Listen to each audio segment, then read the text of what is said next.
अस्सलाम वालेकुम grade 9 students. आज हमारा नया टॉपिक है chapter number 9 coordinate geometry. Coordinate geometry का मतलब क्या होता है? The study of geometrical shapes in a Cartesian plane is known as coordinate geometry. यानी आपको चैप्टर नंबर 8 में मैंने कार्टेशियन प्लेन का कॉन्सेप्ट दिया था कि दो म्यूचुअली परपेंडिकुलर लाइंस जब एक दूसरे को इंटरसेक्ट करती हैं 90 डिग्री के एंगल पे, तो उसको हम कहते हैं कार्टेशियन प्लेन। अब कार्टेशियन प्लेन में हम डिफरेंट किस्म की शेप्स बनाते हैं, जैसे ट्राइंगल्स हैं, स्क्वायर है, पैरेललोग्राम है, या वट एवर ट्रिपेजियम वगैरह। इन तमाम शेप्स को जब हम कार्टेशियन प्लेन में बनाते हैं तो उसको कहते हैं कोऑर्डिनेट ज्योमेट्री। लेकिन कोऑर्डिनेट ज्योमेट्री में एक चीज़ आपको याद होगा कि मैंने बताया ऑर्डर पेयर से सारा काम चलता है। यानी ऑर्डर पेयर एक्स और वाई की वैल्यूज़ दी होती हैं, उसकी मदद से हम ग्राफ बनाते हैं और उसी की मदद से हम इसके अंदर डिफरेंट ज्योमेट्रिकल शेप्स भी बनाते हैं।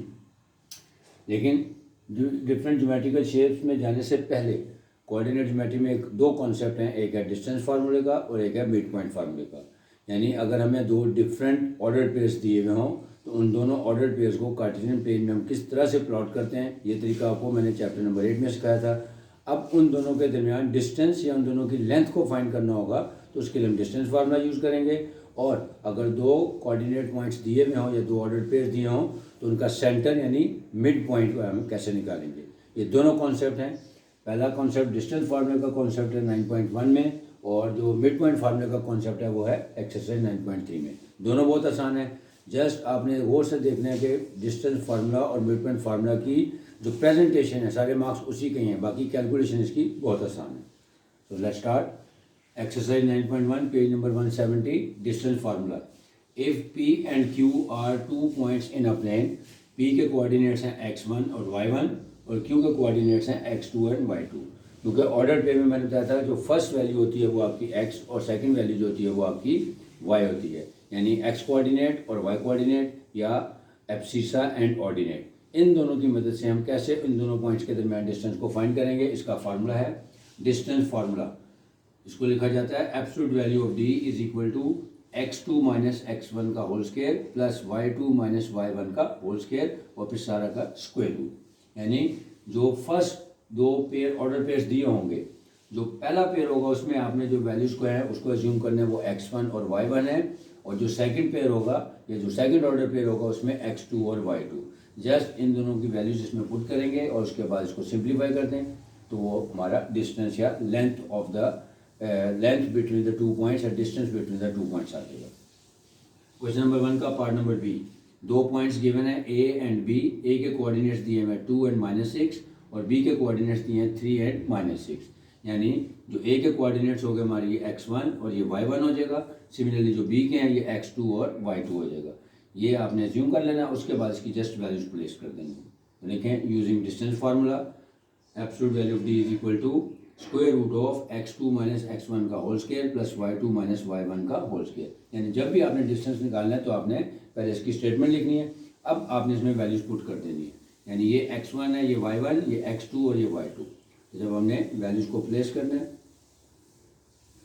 अब एक बात आपने याद रखनी है, इससे कोई फर्क नहीं पड़ता x2 माइनस x1 कर लें या x1 माइनस x2 कर लें। उसकी वजह क्या है कि जब हम इसका डिफरेंस लेते हैं और डिफरेंस का स्क्वायर लेते हैं तो वो आंसर वो ऑटोमेटिकली माइनस साइन खत्म हो जाता है, पॉजिटिव आ जाता है। लेकिन तरीकाकार ये है कि सेकंड वाली यानी इसकी फर्स्ट टर्म में से इसकी फर्स्ट टर्म को माइनस करें और इसकी सेकंड टर्म में से इसकी सेकंड टर्म को माइनस करें, क्योंकि x2 माइनस x1 है और ये y2 माइनस y1 है। और एक और बात याद रखनी है, अगर जो फर्स्ट पॉइंट है यानी a या p या q जो भी होगा, आपने ये याद रखना है कि अगर ये पॉजिटिव वैल्यू है तब आप स्क्वायर ब्रैकेट के बगैर भी कर सकते हैं, लेकिन अगर ये नेगेटिव वैल्यू तब आपने स्क्वायर ब्रैकेट लगाना है, क्योंकि माइनस माइनस बाद में प्लस हो जाता है। देखें कैसे, 3 - 2 करेंगे, 3 - 2 होल स्क्वायर प्लस, क्यों? क्योंकि ये टी जो x1 की वैल्यू वो पॉजिटिव थी, लिहाजा मैंने बगैर स्क्वायर ब्रैकेट के कर दिया। लेकिन ये जो इसकी y1 की वैल्यू है ये नेगेटिव है, लिहाजा मैं यहाँ पे स्क्वायर ब्रैकेट अप्लाई करूँगा ऐसे, -6 माइनस इंटू -6 और इसका होल स्क्वायर। इसकी वजह क्या है? क्योंकि जब ये माइनस माइनस प्लस हो जाएगा, क्योंकि ये नेगेटिव टर्म है, तो जब भी नेगेटिव टर्म आएगी यानी अगर आपके फर्स्ट ऑर्डर पेयर में कोई नेगेटिव टर्म है तब आपने स्क्वायर ब्रैकेट यूज़ करना है। अगर फर्स्ट ऑर्डर पेयर में नेगेटिव वैल्यूज नहीं है, पॉजिटिव है, तब आप स्क्वायर ब्रैकेट के बगैर भी कर सकते हैं। अब इसको सिंप्लीफाई कर लेते हैं। 3 - 2 किया तो 1 का होल स्क्वायर प्लस अभी देखिए 6, ये माइनस माइनस प्लस हो जाएगा, तो -6 + 6 हो गया 0, 0 का whole square which is equal to 1, और 0 ख़त्म हो गया, 1 का स्क्वायर रूट ले लें तो 1 का स्क्वायर रूट आ जाएगा 1। ठीक है, यानी बहुत आसान है। अगर आपको फार्मूला आता है जैसे उसकी एप्लीकेशन है, और इसके अलावा इसमें ऐसी कोई चीज़ नहीं है। नेक्स्ट पार्ट एफ, ए के कोऑर्डिनेट्स हैं 0 0 एंड बी के कोऑर्डिनेट्स 0 एंड -3। अगेन ये देखें दोनों पॉजिटिव वैल्यूज थी, क्योंकि इसके साथ कोई नेगेटिव साइन नहीं रहता, हम इसको डायरेक्ट स्क्वायर ब्रैकेट के बगैर भी सिंप्लीफाई कर सकते हैं। तो लिखेंगे यूजिंग डिस्टेंस फार्मूला, जगह नहीं थे लेकिन आपने लिखना है using distance formula, since distance formula is equal to x2 - x1 का whole square plus y2 - y1 का होल स्क्वायर और सारे का स्क्वायर रूट। वैल्यूज पुट करते हैं 0 - 0 होल स्क्वायर, फिर -5 - 0 -5 - 0 का होल स्क्वायर, तो 0 खत्म हो गया, 0 आ जाएगा। फिर -5 का जब होल स्क्वायर लेंगे तो हो जाएगा 25, तो 0 + 25 is equal to square root of 25, और उसका स्क्वायर रूट ले तो आंसर आ जाएगा 5। अब आते हैं इसके पार्ट नंबर डी पे, वो भी मैं खुद आपको सोल्व करके दिखाऊंगा। इसमें फ़र्क क्या है, क्योंकि 2-3 होल नंबर्स हैं और एक रेडिकल साइन है, तो जब भी एक रेडिकल साइन आ जाएगा तो फिर उसका थोड़ा सा मेथड डिफरेंट हो जाएगा। देखिए यूजिंग डिस्टेंस फार्मूला, ये x1 है, ये y1 है, और ये x2 और ये y2। वैल्यूज पुट कर देते हैं। x1 में आ गया -4, क्योंकि नेगेटिव वैल्यू है जैसे इसके साथ स्क्वायर ब्रैकेट लगेगा, -4 × -4 का होल स्क्वायर प्लस अब -3 - √2 -3 -√2 का होल स्क्वायर। अब ये अगेन वैसे ही माइनस माइनस प्लस हो जाएगा, तो -4 और +4 किया तो ये हो गया 0, ये आ गया 0 का होल स्क्वायर प्लस। अब इसमें आपने एक चीज़ याद रखनी है, वो क्या है, क्योंकि देखिए ये भी नेगेटिव है, ये भी नेगेटिव है, तो इसमें से पहले हम -1 को कॉमन कर लेते हैं ताकि अंदर वाली वैल्यूज़ पॉजिटिव हो। 3 + √2 और फिर सारे का होल स्क्वायर। अगर ये पॉजिटिव ना होती, दोनों नेगेटिव ना होती, तो एक बीच में पॉजिटिव होता या बीच में नेगेटिव होता, तो तब हम स्क्वायर को स्क्वायर रूट से कैंसिल कर देते। लेकिन क्योंकि दोनों वैल्यूज़ के साथ नेगेटिव साइन आ रहा है, ऐसा उस नेगेटिव साइन को पहले कॉमन कर लें, ताकि जब ये भी आपको पता है जब -1 का स्क्वायर लेंगे तो वो +1 हो जाएगा। या ये भी आपको बताया था, रूल ऑफ एक्सपोनेंट में आपको पता है कि जब भी कोई नेगेटिव टर्म हो उसकी पावर अगर इवन हो तो उसका आंसर हमेशा पॉजिटिव होता है। अब जब हम इसका स्क्वायर लेंगे तो ये -1 खत्म हो जाएगा, क्योंकि -1 × -1 +1 हो जाएगा, +1 लिखा नहीं जाएगा। ये रिड्यूस होने के बाद आ जाएगा हमारे पास स्क्वायर रूट ऑफ 3 + √2 का होल स्क्वायर। अब होल स्क्वायर और स्क्वायर रूट कैंसिल हो गए, तो आंसर आ जाएगा 3 + √2। ठीक है, यानी डिस्टेंस फार्मूला बहुत आसान फार्मूला है कि जो भी आपको दो ऑर्डर पेयर्स दिए हैं, फर्स्ट ऑर्डर पेयर में आपकी जो वैल्यूज होंगी वो x1 और y1 कहलाएंगी, और जो सेकंड ऑर्डर पेयर होगा उसमें x2 और y2 कहलाएंगी। अच्छा, एक चीज़ और याद रखनी, ये जनरल फार्मूला है, उसमें हम लिखते हैं एब्सोल्यूट वैल्यू ऑफ d, लेकिन जब हमारे पास ऑर्डर पेयर्स आ जाते हैं a b p c d या p q जो भी आ रहे हैं, तो आप ये भी साथ लिख सकते हैं। यानी जो डिस्टेंस फार्मूला है, क्योंकि a और b के दरमियान है, तो हम इसको यहाँ पे a और b का डिस्टेंस ऐसे भी लिख सकते हैं। ठीक है, या खाली डी भी लिख सकते हैं, लेकिन जो पॉइंट्स दिए हैं उनके नाम लिख रहे हैं तब भी ये ठीक है। यहाँ पे भी लिखेंगे ए और बी का डिस्टेंस, सिमिलरली यहाँ पे भी लिखेंगे ए और बी का डिस्टेंस। अब इसके जो बाकी रिमेनिंग पार्ट्स हैं आप देखेंगे बहुत ही आसानी से हो जाएंगे। सिर्फ जो पार्ट नंबर डी था थोड़ा सा इसमें टिपिकल था कि सबसे पहले हमने -1 को कॉमन करना था, उसके बाद आंसर निकालना। बाकी तकरीबन जितने भी पार्ट्स दिए हुए उसमें सब में होल नंबर्स ही दिए हुए हैं, तो सिंपल है कि आप फार्मूला अप्लाई करें और उसका डिफरेंस लें, डिफरेंस लेने के बाद उसका स्क्वायर लें, और फिर स्क्वायर दोनों को ऐड करने के बाद जो वैल्यू आएगा उसका स्क्वायर रूट लें। अब आते हैं क्वेश्चन नंबर 2 की तरफ। अब क्वेश्चन नंबर 2 में लिखा हुआ है कि if P is a point on x axis and Q is a point on y axis, कि P जो है वो x एक्सिस के ऊपर एक पॉइंट है और Q जो है वो y एक्सिस पे एक पॉइंट है। इसको समझाने के लिए मैंने कोऑर्डिनेट प्लेन बनाया यहाँ पे, कि यानी पॉइंट P जो है वो यहाँ पे है और पॉइंट Q जो है वो y एक्सिस के ऊपर है। ये हमारा x एक्सिस है और ये हमारा y एक्सिस है। अब ये आपको बात पता होनी चाहिए कि जब भी कोई पॉइंट एक्सिस के ऊपर होगा, मसलन पॉइंट P x एक्सिस पे है, इसका होता है यहाँ पे एक्स कोऑर्डिनेट तो दिया लेकिन वाई कोऑर्डिनेट की वैल्यू 0 होगी। सिमिलरली जब कोई पॉइंट वाई एक्सिस पे होता है इसका मतलब है वहाँ पे वाई कोऑर्डिनेट की वैल्यू गिवन होती है लेकिन एक्स कोऑर्डिनेट की वैल्यू 0 होती है। क्योंकि देखिए यहाँ पे इस पे जो पॉइंट होगा यहाँ पे एक्स की वैल्यू 0 है और वाई की कोई गिवन वैल्यू होगी। सिमिलरली जब हम एक्स एक्सिस पे आएंगे तो यहाँ पे एक्स कोऑर्डिनेट की वैल्यू तो गिवन है लेकिन वाई की वैल्यू यहाँ पे 0 होगी। इसलिए जो पॉइंट पी है जो एक्स एक्सिस पे होगा इसके कोऑर्डिनेट्स होंगे ए एंड 0। ए इसलिए लिखा है क्योंकि क्वेश्चन में बताया हुआ है कि जो एक्स कोऑर्डिनेट दिया हुआ है पॉइंट पी क्या वो ए दिया हुआ है और जो पॉइंट क्यू है जो वाई एक्सिस पे है उसके जो वाई कोऑर्डिनेट की वैल्यू दी हुई है वो बी दी हुई है। इसका मतलब जब भी कोई पॉइंट एक्स एक्सिस पे बनेगा तो उसमें एक्स कोऑर्डिनेट की वैल्यू गिवन होगी लेकिन वाई कोऑर्डिनेट 0 होगा, जबकि वाई एक्सिस पे जो पॉइंट होता है उसमें आपका एक्स कोऑर्डिनेट 0 होगा और वाई कोऑर्डिनेट की वैल्यू गिवन होगी। अब जब आप ये ग्राफ बना लेते हैं फिर आपको समझ आ जाता है। अब आपने देख लिया कि जो पार्ट नंबर 3 मैंने सेलेक्ट किया उसमें कहा है जी if A is equal to -8 and B is equal to 6। तो अब हमने ये दो वैल्यूज दी हैं, इसका डिस्टेंस निकालना है। तो पी के लिए करेंगे let P is equal to, अब पी के कोऑर्डिनेट्स हमने क्या जूम किए हैं ए एंड 0, तो ए की जगह इसकी वैल्यू पुट कर देंगे यानी -8 एंड 0 आ गया। सिमिलरली पॉइंट बी जो है क्यू पॉइंट है हमारा उसके कोऑर्डिनेट्स हैं 0 एंड बी और बी की जो वैल्यू गिवन है वो है 6। तो अब लिखेंगे Q is equal to 0 b और यानी 0 ऐसे आ गया और बी की वैल्यू जो दी गिवन वो 6 यहाँ पे पुट कर दी। अब हमारे पास ये दो ऑर्डर पेज कंप्लीट हो गए यानी पी और क्यू। अब हम इसके ऊपर डिस्टेंस फार्मूला लगा देते हैं using distance formula d is equal to x2 minus x1 का whole square plus y2 minus y1 का होल स्क्वायर। अभी देखें ये p और q आ गया, ये x1 और y1 है, ये x2 और y2 है, वैल्यूज पुट कर देते हैं। अब यहाँ पे लिखेंगे p एंड q का distance is equal to x2 है हमारा 0 माइनस इंटू -8 और इसका होल स्क्वायर प्लस y2 है हमारा 6 माइनस 0 और इसका होल स्क्वायर। अब इसको सिंप्लीफाई कर लें, माइनस माइनस प्लस हो गया, 8 का होल स्क्वायर प्लस 6 का होल स्क्वायर और सारे का स्क्वायर रूट। ये आ गया 64 प्लस 36, 64 प्लस 36 करेंगे तो आ जाएगा 100 और 100 का स्क्वायर रूट ले लेंगे तो आंसर आ जाएगा 10। सिमिलरली जो इसके रिमेनिंग पार्ट्स हैं आप वैसे कर सकते हैं कि ग्राफ आपने सिर्फ एक ही दफ़ा बनाना है। पी के कोऑर्डिनेट्स ए एंड 0 हैं और क्यू के कोऑर्डिनेट्स 0 एंड बी हैं और ए और बी की वैल्यूज़ गिवन होंगी।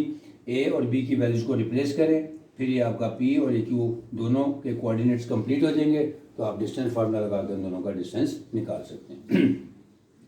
अब चलते हैं एक्सरसाइज 9.3 की तरफ, मिड पॉइंट फार्मूला।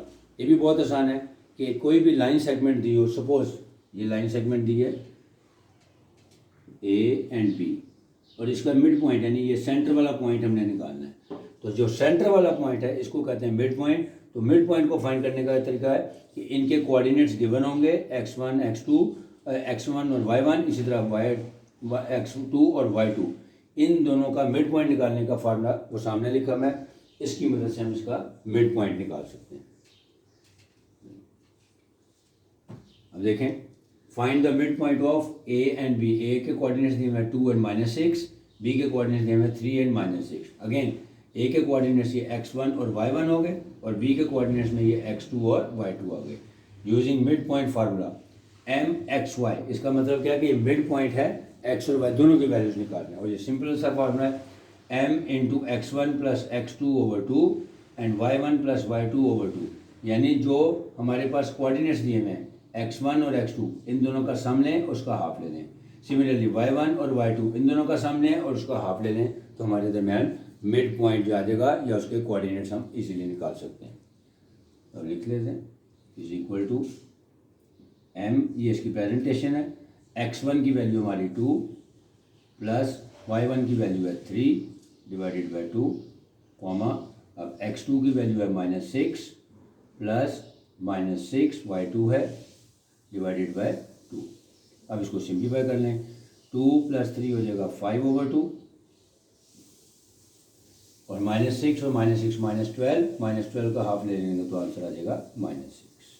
देखें बहुत ही आसान सवाल था कि मिड पॉइंट निकालने के लिए जो हमारे पास दो ऑर्डर पेज दिए हुए हैं यानी x1 y1 और x2 y2, उसको इस फॉर्मूले की मदद से यानी x1 plus x2 divided by 2 and y1 plus y2 divided by 2। इसमें ये देखने में बहुत आसान है, लेकिन बच्चे अक्सर गलती क्या कर देते हैं, यहाँ पे कॉमा है, कॉमा की बजाय यहाँ पे कोई बच्चे प्लस का साइन लगा देते हैं, कोई माइनस का लगा देते हैं। तो ये आपने बस ध्यान रखना है कि ये दो डिफरेंट हैं, यानी इसका आंसर भी ऑर्डर पेयर की सूरत में आएगा कि ए भी एक ऑर्डर पेयर था, बी भी एक ऑर्डर पेयर था, तो जो नया मिड पॉइंट निकाल रहे हैं एम, वो भी एक ऑर्डर पेयर की सूरत में आएगा, यानी पहली वैल्यू एक्स की होगी और दूसरी वैल्यू वाई की होगी। Part number d, using mid point formula.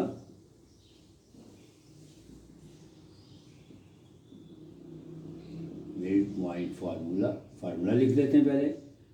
M x और y is equal to m into x1 plus x2 over 2 comma y1 plus y2 over 2। अब जैसे इसकी वैल्यूज पुट कर देते हैं। m इंटू x1 है हमारा -4, प्लस का साइन फार्मूले का है, ये -4 डिवाइडेड बाय 2 कॉमा, फिर y1 है हमारा 9 प्लस y2 है हमारा -3 डिवाइडेड बाय 2 ब्रैकेट क्लोज। अब इसको सिंप्लीफाई कर लें, -4 एंड -4 -8 ओवर 2 कॉमा 9 - 3 करेंगे तो 6 ओवर 2। अब इसको सिंपलेस्ट फॉर्म में लिख लें, m ये आ गया -4 और इधर से आ गया 3। देखिए इसका मतलब क्या है कि जो डिस्टेंस फार्मूला और मिड पॉइंट फार्मूला क्या है कि कार्टेशियन प्लेन में अगर आपको दो ऑर्डर पेयर्स दिए हों तो हम उसकी मदद से ये बता सकते हैं कि इन दोनों के दरमियान लेंथ कितनी है, यानी इन दोनों का डिस्टेंस कितना है, कि कौन दोनों पॉइंट्स हैं वो कितने फासले पर हैं। तो जब हमने उसकी लेंथ या उसका डिस्टेंस फाइंड करना होगा तो हम डिस्टेंस फार्मूला यूज़ करेंगे। डिस्टेंस फार्मूला कैसे यूज़ करेंगे, फार्मूला लिखेंगे कि जो ऑर्डर पेयर दिया है पी एंड क्यू, इसमें पहला जो ऑर्डर पेयर होगा उसके कोऑर्डिनेट्स x1 और y1 और सेकंड के x2 और y2। फार्मूला लिखें, distance formula is equal to x2 minus x1 का whole square plus y2 minus y1 का होल स्क्वायर और सारे का स्क्वायर रूट। सिर्फ आपने एक बात याद ध्यान में क्या रखनी है कि जो फर्स्ट ऑर्डर पेयर है अगर उसमें कोई वैल्यू नेगेटिव है तब आपने उसको स्क्वायर ब्रैकेट में करके करना है ताकि माइनस माइनस बाद में कैंसिल हो जाए। लेकिन अगर दोनों पॉजिटिव वैल्यू तो फिर आप स्क्वायर ब्रैकेट के बगैर भी कर सकते हैं। इसलिए मैंने पार्ट बी सिलेक्ट किया, इसमें एक पॉजिटिव वैल्यू थी एक नेगेटिव, तो पॉजिटिव वैल्यूज के लिए स्क्वायर ब्रैकेट की जरूरत नहीं थी, नेगेटिव के लिए स्क्वायर ब्रैकेट की वैल्यू स्क्वायर ब्रैकेट प्लेस करना जरूरी था। इसी तरह पार्ट नंबर एफ की है, उसमें भी डिफरेंट वैल्यूज थी, यानी इसमें दोनों पॉजिटिव वैल्यूज थी, यानी क्योंकि जीरो का तो कोई साइन ही नहीं होता, लिहाजा हम यहाँ पे स्क्वायर ब्रैकेट के बगैर सिंप्लीफाई करते हैं। बाकी क्वेश्चन बहुत आसान है। पार्ट नंबर डी है वो थोड़ा सा डिफरेंट था क्योंकि इसमें 3 होल नंबर्स दिए हुए थे और एक रेडिकल फॉर्म में दिया हुआ था। तो इसको आपने क्या करना है, क्योंकि होल नंबर और रेडिकल नंबर को हम इकट्ठा ऐड नहीं कर सकते, ना ही सेपरेट कर सकते हैं, लिहाजा अगर यहाँ पे दोनों नेगेटिव साइन आ रहे हैं तो पहले नेगेटिव साइन को कॉमन कर लें और उसके बाद जब उसका स्क्वायर लेंगे तो वो पॉजिटिव वैल्यू हो जाएगी, वो कैंसिल हो जाएगा। फिर जो आपके पास बचेगी वैल्यू एक होल नंबर और एक रेडिकल नंबर का होल स्क्वायर लें और स्क्वायर को स्क्वायर रूट से कैंसिल कर दें तो आपकी वैल्यू आ जाएगी। तो क्वेश्चन नंबर 2 है, उसमें ये बताया गया कि पॉइंट पी जो है वो एक्स एक्सिस पे है और पॉइंट क्यू जो है वो वाई एक्सिस पे है, और जो पॉइंट पी है उसका जो एक्स कोऑर्डिनेट है उसकी वैल्यू गिवन है ए, और जो पॉइंट क्यू है उसका जो वाई कोऑर्डिनेट है उसकी वैल्यू गिवन है बी। इसलिए जो पॉइंट एक्स एक्सिस पे बनता है उसमें एक्स कोऑर्डिनेट की वैल्यू गिवन होती है जबकि वाई कोऑर्डिनेट को 0 लेते हैं। सिमिलरली जो पॉइंट वाई एक्सिस पे बनेगा उसमें हमेशा एक्स को वाई कोऑर्डिनेट की वैल्यू गिवन होगी और एक्स कोऑर्डिनेट वहाँ पे 0 होगा। इसलिए जो पॉइंट एक्स एक्सिस पे पी उसके कोऑर्डिनेट्स बनेंगे ए एंड 0, क्योंकि क्वेश्चन में बताया हुआ है कि जो एक्स कोऑर्डिनेट की वैल्यू है वो ए है। सिमिलरली जो पॉइंट वाई एक्सिस पे बनेगा क्यू उसमें वाई कोऑर्डिनेट यानी ऑर्डिनेट की वैल्यू बताई है बी है, जैसे इसके कोऑर्डिनेट्स बनेंगे 0 एंड बी। उसके बाद फिर आगे जो उसमें डिफरेंट पार्ट्स दिए हैं उसमें ए एंड बी की वैल्यू गिवन है, तो आपने ए और बी की वैल्यू इन कोऑर्डिनेट्स में रिप्लेस कर देनी है, यानी p इज इक्वल टू ए और 0 उसके कोऑर्डिनेट्स हैं तो a की वैल्यू पुट कर देंगे -8 एंड 0। सिमिलरली q के कोऑर्डिनेट्स हैं 0 एंड b, तो यहाँ पे b की वैल्यू प्लेस कर देंगे 6। फिर ये दो p and q order pairs complete हो जाएंगे। फिर वही जैसे डिस्टेंस फार्मूला हमने पहले 3 पार्ट्स में किया है, इस पर डिस्टेंस फार्मूला लगा के हम p और q के दरमियान फाइंड करने वाली लेंथ या उसका डिस्टेंस फाइंड कर सकते हैं। इसलिए एक ही पार्ट करवाया है, आप इसमें से कोई से एक दो मजीद कर लेंगे, आपका कॉन्सेप्ट 100% क्लियर हो जाएगा। फिर जो मिड पॉइंट फार्मूला है वो भी आपको ए एंड बी या पी एंड क्यू के कोऑर्डिनेट्स गिवन होंगे। जस्ट आपने फार्मूला लिखना है m इंटू एक्स और y is equal to m into x1 plus x2 over 2 comma y1 plus y2 over 2। इसमें भी वही जो एक है यानी जो फर्स्ट ऑर्डर पेयर है उसके जो कोऑर्डिनेट्स हैं आपके x1 और y1 है, जो सेकंड पेयर होगा हमारा उसके x2 एंड y2। तो कंस्टेंट पॉइंट में कंस्टेंट पॉइंट को ऐड करके उसका हाफ ले लेंगे, यानी x1 प्लस x2 ओवर 2 फिर y1 प्लस y2 ओवर 2। उसके बाद उसको सिंपलेस्ट फॉर्म में लें। आप आंसर फ्रैक्शन में भी लिख सकते हैं, डेसिमल में भी लिख सकते हैं, या होल नंबर्स में तो होल नंबर्स में भी लिख सकते हैं। इस तरह से आपका ये मिड पॉइंट फार्मूला भी कंप्लीट हो जाएगा। इसमें से भी मैंने आपको part number b and d करवा दिया है, कोई से एक या दो पार्ट्स आप अपनी मर्जी से और कर लेंगे तो आपका इंशाल्लाह कॉन्सेप्ट 100% क्लियर हो जाएगा। अब जो हमारा नेक्स्ट लेक्चर होगा कोऑर्डिनेट ज्योमेट्री में, उसमें मैं 9.2 के क्वेश्चन करवाऊंगा कि मिड पॉइंट फार्मूला और डिस्टेंस फार्मूला की एप्लीकेशन आपको सिखाऊंगा, यानी कि किस तरह से हम डिस्टेंस फार्मूला को यूज़ करते हुए या मिड पॉइंट फार्मूला को यूज़ करते हुए डिफरेंट ज्योमेट्रिकल शेप्स बनाते हैं। यानी जैसे डिफरेंट ज्योमेट्रिकल शेप्स का मतलब है ट्राइंगल है, स्क्वायर है, पैरेललोग्राम है, ये जब बनाएंगे तब हम डिस्टेंस फार्मूला यूज़ करते हैं। और अगर जो 9.3 के कुछ क्वेश्चन हैं कि जिसमें मिड पॉइंट और डिस्टेंस फार्मूला दोनों की एप्लीकेशन होगी, इस तरह के क्वेश्चन जो है इंशाल्लाह नेक्स्ट लेक्चर में करेंगे। तब तक के लिए अल्लाह।